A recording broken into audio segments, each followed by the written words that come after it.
Olá, crianças, tudo em paz com vocês? Comigo está. Iremos iniciar mais uma aula, só que essa na disciplina de Ciências, assunto reprodução dos animais. Mas antes de entrarmos no assunto de reprodução dos animais, vamos ver o que é reprodução. Reprodução é uma das características que difere os animais inanimados dos seres vivos. Consiste no processo em que um ou mais organismos produzem descendentes, passando para eles uma parte ou total de seus genes. Desta forma, entendemos que reprodução é imprescindível para a manutenção das espécies. Bom, vamos falar sobre a reprodução dos peixes. Os peixes dependem do meio aquático tanto para sobreviver como também para se reproduzir. Dentro do ramo da reprodução, os peixes podem ser classificados em ovíparos, vivíparos e ovivíparos. Lembrando que ovíparos é quando se formam filhotes dentro de ovos fora do corpo da mãe. Vivíparos é quando se formam filhotes dentro do corpo da mãe. Ovovíparos é quando se formam filhotes dentro de ovos que ficam no interior do corpo da mãe. Iremos falar agora sobre as estratégias de reprodução. Muitas espécies de peixes realizam o trabalho de proteção com os ovos e com os filhotes, mas existem espécies que não apresentam esse comportamento, como é o caso do dourado. Mas essas espécies desovam muitos ovos com a finalidade de garantir que uma quantidade chegue até a fase adulta. De fato, as estratégias de reprodução é essencial para os peixes, visto que a taxa de mortalidade é imensa em virtude dos predadores naturais. A pesca predatória também é uma ameaça para essas espécies, visto que elas não conseguem se reproduzir e muito menos recuperar suas populações da mesma forma em que são capturadas, ok?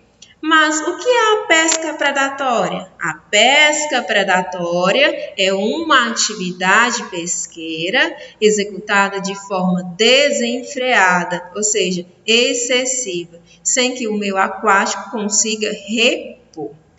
Certo, amiguinhos? Respira aí agora que iremos para a reprodução dos anfíbios. Os anfíbios podem ter reprodução ovípara, vivípara e ovivípara, dependendo da espécie. Após o nascimento, eles possuem o quê? A fase larval. Vamos ver agora as estratégias de reprodução dos anfíbios ovíparos, que é muito variada, depende de grupo para grupo. A primeira que eu posso destacar é que existem espécies que depositam seus ovos nas margens dos rios, existem espécies que fazem ninhos e há ainda espécies que depositam seus ovos nas folhas das plantas. Uma característica principal dos anfíbios, que serve para todos, é que eles precisam do quê? Da umidade para poder desenvolver seus ovos, certo? Iremos agora para a reprodução dos répteis.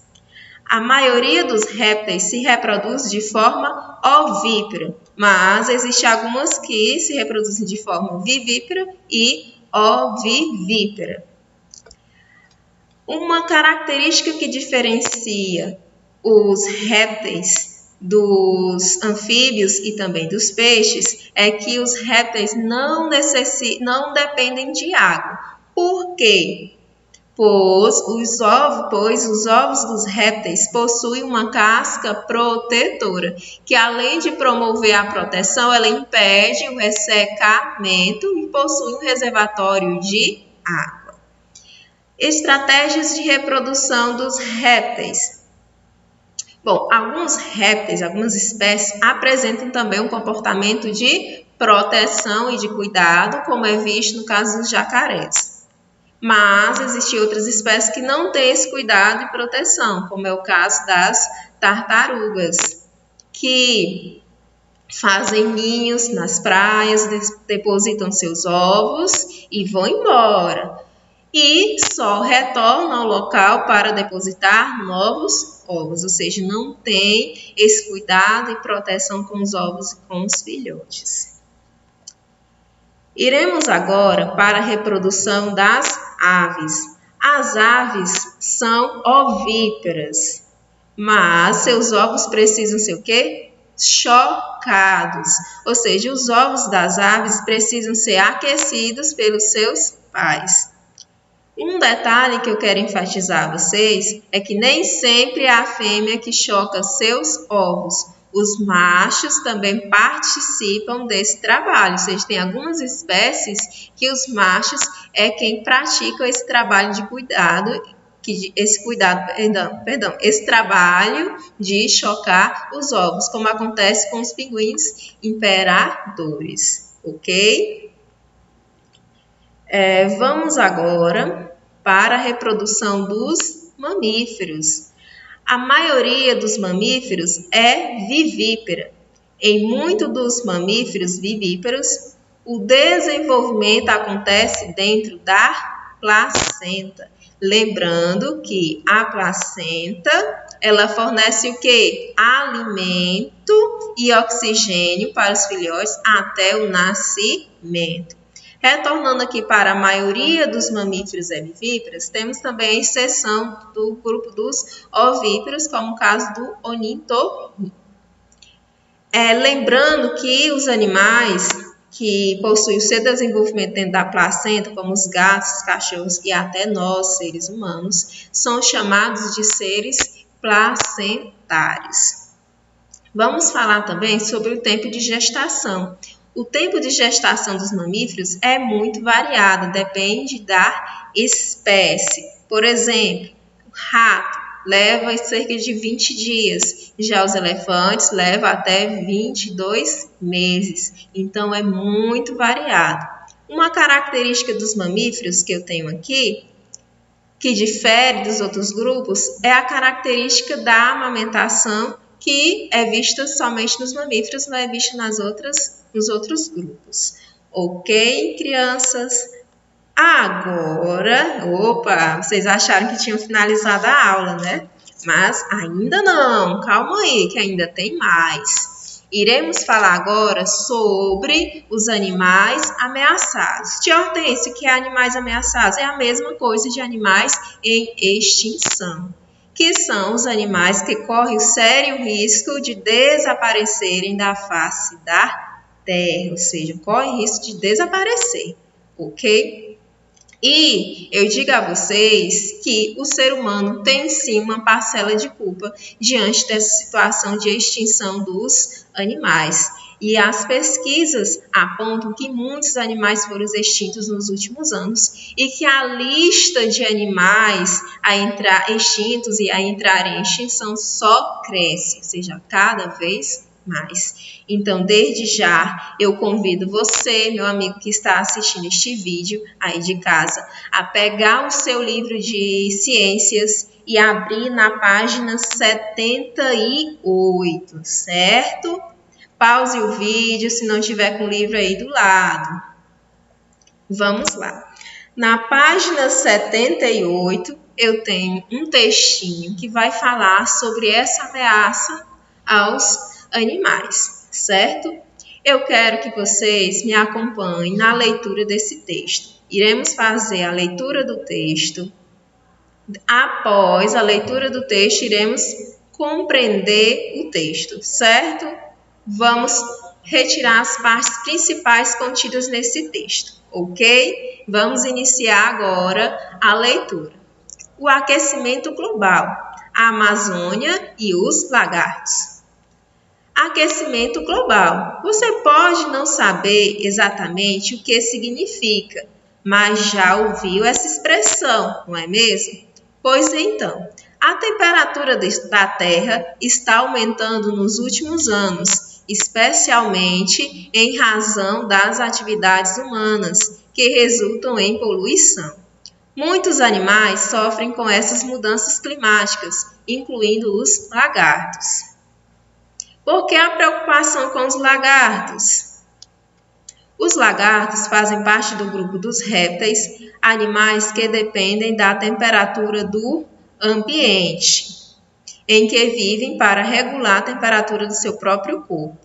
Nas horas mais quentes do dia, os lagartos procuram um abrigo para fugir do calorão, e enquanto se abrigam, eles não podem procurar alimentos nem se reproduzir. Por outro lado, com os lagartos escondidos, muitos animais que se alimentam deles acabam ficando sem ter o que comer.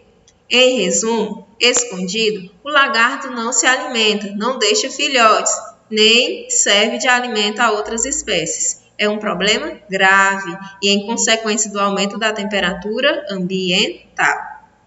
Todo mundo em risco. Os seres humanos também fazem parte da natureza e, claro, sofrerão com as mudanças climáticas. O que há de diferente neste caso é que a espécie humana é a única que pode fazer algo para reduzir os problemas que vêm surgindo com o aumento da temperatura global. A principal medida seria diminuir a produção dos gases que alteram a composição da nossa atmosfera, fazendo a Terra se tornar cada vez mais quente. Como isso é possível? Vejamos. Usar menos o carro ou moto e andar mais a pé, de bicicleta ou em transporte público, que leva muita gente de uma só vez. Evitar produzir muito lixo, por exemplo, consumindo mais alimentos frescos e menos comida industrializada. Jogar o lixo no lugar certo. Evitar o desperdício de água. Apagar as luzes quando não há ninguém no cômodo, além de dar preferência a objetos que são recicláveis. Bom, amiguinhos, finalizamos a leitura do texto, né?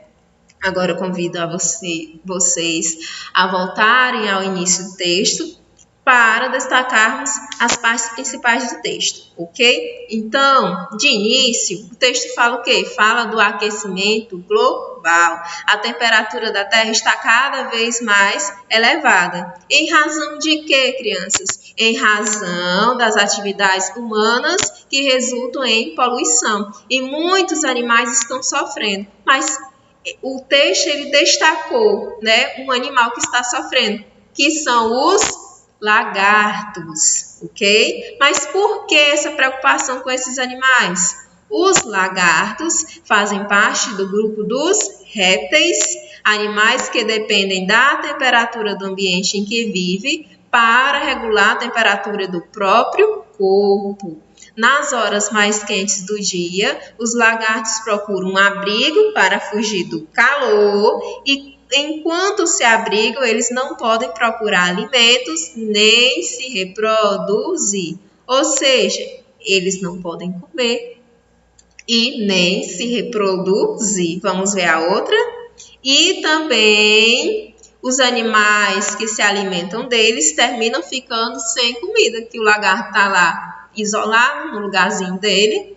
Então, em resumo, o lagarto não se alimenta, não se reproduz e também não serve de alimento para os outros animais. E isso é o que? É um grave problema, ok? Em consequência de quê? Do aumento da temperatura. Todo mundo em risco, que é o trechinho. Vamos analisar agora esse texto. Então, aqui diz que os seres humanos também fazem parte da natureza e, por isso, sofrerão também as consequências das mudanças climáticas, ou seja, nós, seres humanos, não ficaremos de fora. Sofreremos, sim, com o aumento da temperatura. Só que existe um diferencial. Nós, seres humanos, temos a oportunidade de mudar esta realidade, não é mesmo? Podemos, sim, reduzir um pouco esses problemas que vêm surgindo com o aumento da temperatura global, no qual é a principal medida? Diminuir a produção de gases que alteram a composição da atmosfera. E o texto que a gente acabou de ler, ele elenca quais são as atitudes, quais são as ações em que cada um realizando essas ações pode sim contribuir. Vamos ver quais são essas ações? Então, usar menos o carro ou moto e andar mais a pé, de bicicleta ou em transporte público. O transporte público ele carrega muitas pessoas de uma vez só, então emite menos poluição, né? Evitar produzir muito lixo, por exemplo, comendo alimentos frescos e menos comida industrializada. Pessoal, jogar o lixo no lugar certo. Também devemos evitar o desperdício de água, apagar as luzes quando não há ninguém no cômodo. Isso é muito visto nas residências, de se deixar uma lâmpada acesa ali consumindo energia sem nenhuma necessidade, pois não está fazendo uso do cômodo. Então, crianças, se vocês verem isso, desligue, apague, viu? Além de dar preferência a objetos que são recicláveis. Vamos selecionar, for comprar alguma coisa, verifique se ele é reciclável, assim você estará contribuindo para o bem da natureza. Então, o texto ele fala sobre um problema, né? Justamente sobre a temperatura ambiental, e isso está afetando muitos animais, a qual estão entrando em extinção. E é um problema, é claro, que irá afetar até nós, seres humanos, não é verdade? Então, crianças, vamos verificar essas ações que a gente acabou de ler, vamos tentar praticar, porque a ação de cada um de nós pode mudar a realidade. Certo? Então, crianças, a aula já finalizou, mas a tia tem um presentinho para vocês. Posso mostrar o meu presente? Bom, gostaram? Ler e responder as páginas 74 a 80 do livro de ciências. Crianças, um grande abraço. Beijo para vocês. Tchau, tchau. Até o nosso próximo encontro.